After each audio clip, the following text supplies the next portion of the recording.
Everybody push your mic button once on your tables, and it should turn green.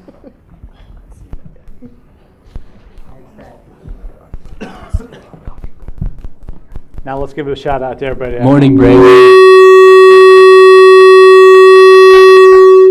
Awesome. You know, that takes me back to my old garage band days. That was our specialty, was feedback. Let's try it again. Say good morning to everybody at home. Good morning. Good morning. Anybody you want to give a shout out to? Brandon. Shout out to me. Brian. Everyone short? What up, Steve-O? Andrew, MJ, what's up? They're like in the Starbucks now going, turn volume down, turn volume down. All right, how's everybody feeling? You guys doing okay? Everybody getting somewhere on the homework? Yeah? Maybe? Let me give you a problem to consider, and then we're going to talk about it. Let's say that you go to the beach and you come home from the beach and you want to hang your wetsuit up to dry, and you're going to hang it on a wire that you have in your dorm room. Okay?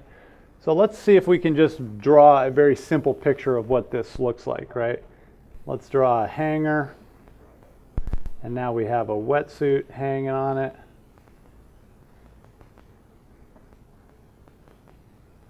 And then we're going to hang it from a wire.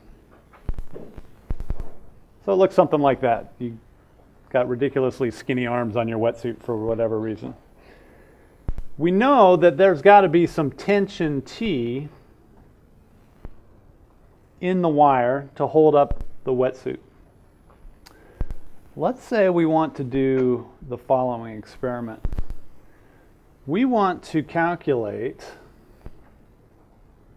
what tension T to keep the wire perfectly horizontal. In other words, no sag in the wire. Okay? If we want that wire to be perfectly horizontal, what would that look like? It would look like this. Here's our hanger. Here's our wetsuit. The wire would be perfectly horizontal, like that. And there would be tension T in that wire.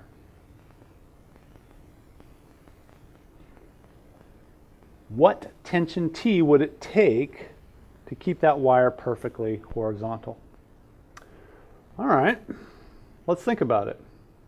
Let's say that the wetsuit has mass M. What's a guess? Let's take a guess. This is a good idea in physics. Just guess at some possible solutions, and then when we're all done, we'll see if any of our guesses were right, and this allows you to get in touch with your intuition. So what's a good guess? What do you guys think? Somebody shout out a guess. Okay, what'd you say? The mass is M. So how about mg, right? Why not? We know as the mass gets bigger, that tension T must get bigger. So maybe mg. More than mg. Okay. How much more than mg? Twice. Okay, that's a good guess. There's also two wires though, so maybe the tension in each wire could be less. So how about mg over 2? How about 0? No tension in the wire. Any other guesses?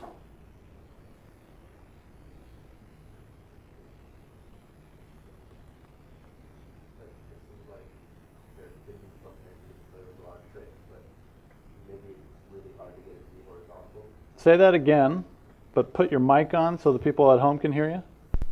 And what's your name? Keaton? Okay, Keaton with allergies, what did you have to say about this one? I was saying, since there's a vessel in the string, it can't be perfectly horizontal. It can't be perfectly horizontal. So what would the tension be if it can't be perfectly horizontal? Really, really big. Really, really big. What's really, really big? MGQ. I don't know. Okay. Well, that would be getting us into the wrong units. So what if we just said, I don't know, 1,000 mg? That's really big, right? Okay, here's some decent guesses. Any of those that we can get rid of? 0. That doesn't make any sense, right? No way can it be 0. Anything else we can get rid of? mg and mg over 2. I'm not sure we really want to get rid of those yet because we kind of like mg's. So why don't we just hang on to the rest of them for now and we'll see how it goes. Okay, how do we do this problem? The way we do this problem is, first off, we simplify it quite a bit, right? Let's take that picture right here and let's simplify it.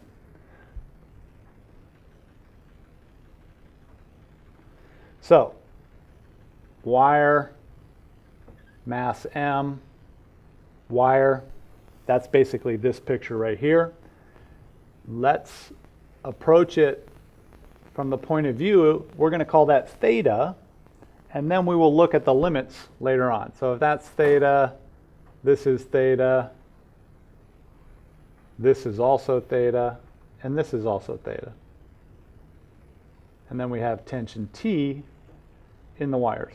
Okay, so we solve it this way generally, and then we can look at the limits as theta goes to 0. All right, there's our picture. We got to do the free body diagram. So let's draw the box as a dot. What are the forces that are acting on the box? The first one we love, gravity. And then we have tension T going up like that, and we have tension T going up like that. That looks pretty good, except it's not all in sort of X, Y, beautiful Cartesian coordinate space. And so let's redraw this as something that has components in it. So let's draw it like this.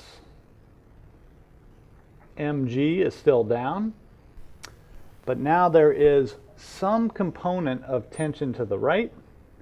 There is some component of tension to the left. There is some component of tension up. And there is some component of tension up. So this is an equivalent picture if we can figure out what these different components are. So this one right here is going to be either t sine theta or t cosine theta. Which one should it be? Cosine. Why? Because this angle right here was theta. So t cosine theta to the right, t cosine theta to the left. And that means that these vertical ones have to be sine. T sine theta, t sine theta. Perfect. That looks like a great free body diagram. And now we can go to sum of the forces. In the x direction, it's not really going to tell us very much, right? Because we have t cosine theta to the right, but we have t cosine theta to the left, and all of that is going to equal 0 because the thing's at rest, and that's good. 0 does equal 0. The y equation hopefully will tell us a little bit more. What do I have? I have 2 t sine theta going up, and I have 1 mg going down. And all of that is equal to the mass times the acceleration in the y direction, but if this is hanging there, that's 0. And so now we get a solution for t. T is mg over 2 sine theta. Let's put a box around that.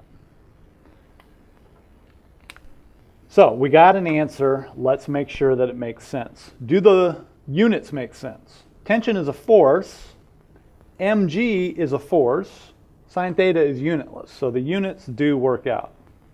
Let's look at the limits. And to start with, let's say that the thing is hanging straight down. So if it's hanging straight down,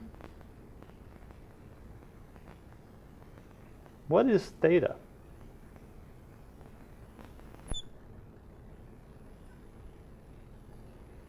What would theta be if it's hanging straight down? Theta would be 90 degrees. What's the sine of 90 degrees? 1. So what would the tension be? It would be mg over 2. And that makes sense, right? If the two wires are going to hold the weight, each wire has to hold half of it. No problem. Now, the original question was, what if it's horizontal? If we have a horizontal wire, what is theta? What's theta in this case? Okay. It's when this wire goes to the horizontal, which means theta goes to 0. You could plug in 180 too and you get the same answer, but theta equals 0 is what we're looking for. What's the sine of 0? Sine of 0 is 0. If sine of 90 was 1, then sine of 0 had better be 0. So what is the tension? It is mg over 2 sine theta, which becomes mg over 0. What's mg over 0? It's infinite, right? Anything over 0 means that you are approaching infinity. So it can't be done. Our guess of it being really, really big was right, but it's not 1,000 mg, it's not 10,000 mg, it's infinity. Can't be done. And this is kind of weird, right? I mean, it seems like I could just pull on this wire really hard and get it to be horizontal. And I could put just a little tiny mass on it and it would stay horizontal, but that's not what happens. No matter what the wire is made of, no matter how strong you pull on it, what the tension is, you can't get it perfectly horizontal. And this is good to remember when you're an engineer, right? When you are building a bridge and you think, oh, I'm going to string this cable and it's going to stay perfectly horizontal. No, as soon as you put some mass on it, it starts to sag. And in fact, you don't even have to put mass on it because the cable itself has mass in it. And so the cable will start to sag. And this is part of the point for you engineers. Everything bends, everything sags when you apply forces to it. Things move. So when you're engineering a building or an airplane or a suspension bridge, keep this in mind. Everything is going to sag. You can't keep it perfectly horizontal. Just kind of weird, right? That's the way it is.